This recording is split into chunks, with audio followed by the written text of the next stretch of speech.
Hello nerds, and welcome to part 4 of this thing that I'm doing that I decided. It's part 4, I have nothing else to say in the intro about whether you have or have not watched the rest of the parts of the series, just, I don't even care anymore. Jumping into the first level, it's nighttime again boys, so that means we can use shrooms again. However, this isn't just the pool at night, because now there are some spooky clouds rolling in.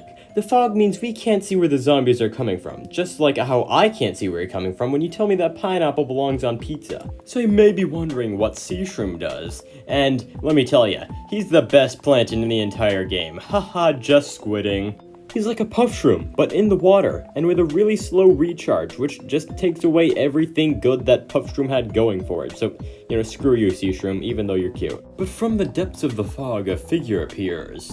It's a Japanese fighter pilot. Moving on, after we slay all the zombies, we unlock Plantern, who just lights up my world. Look at how cute he is. As we move on to the next level, I am just fuming at that pun. Funny. After blasting some zombies into Elder Scrolls 4 Oblivion, we unlock Me when Chris Pratt. See, cactus is an important plant because in the next level we have to counter this fricker, who has given me thousands of nightmares and kicked my dog. In the next level after that, we meet the Not Allowed in Minecraft zombie for a second time, who I nearly lose to because I only bring Tangle Kelps for some reason. Then after killing all the zombies, we unlock... You see, Dave is a very big fan of paid diarrhea, which is why he gives me $1,000 for and tries to get me to spend it at his shop, to which I refuse because I believe in communism.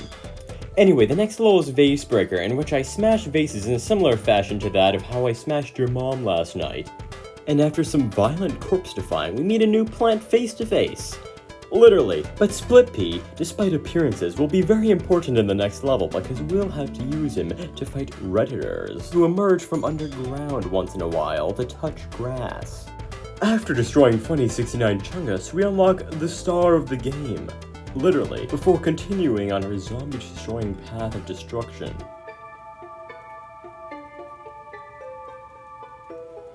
Oh, what the frick, man. Carrying on, we battle more zombies by jumping out from behind them and shooting them in the head, so that we can unlock our next plant, Pumpkin. I call him Jeff. Next level appears to be more of the same classic Plains for Zombies stuff, but you don't know what happens next. The next zombie probably has one of the more genuinely terrifying designs in the entire game. It's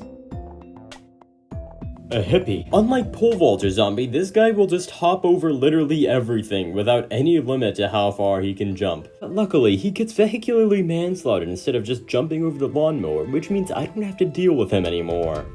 As I recover from the trauma given to me by hipsters, we unlock a literal magnet. This isn't even a plant. This led to the toughest level I've played through so far. Not because it's actually difficult, but because I forgot to bring Puff Shroom, which, as you know, is the most overpowered plant in the game. But being unironic for a second, the fast recharge and zero sun cost is pretty much what carried me through, every level, so, getting rid of him probably wasn't the best idea. This eventually concludes in the zombies eating my bacon. This was really horrifying as a kid, Jesus. But I never give up, so this time I brought Puff Shroom and I won, unsurprisingly. Yeah, that was all it took. Moral of the story is always bring Puff Shroom during a night level of Plains for Zombies. Second moral of the story is stop being a cunt. I hate meatloaf. Well, at least Dave's here to give us some helpful survival tips, as in don't die, which is that's the whole thing. This is another conveyor belt level, but with a twist. Every few seconds or so, we will be granted the gift of sight by the thunder, which will allow us to, plant stuff and, see what we're doing.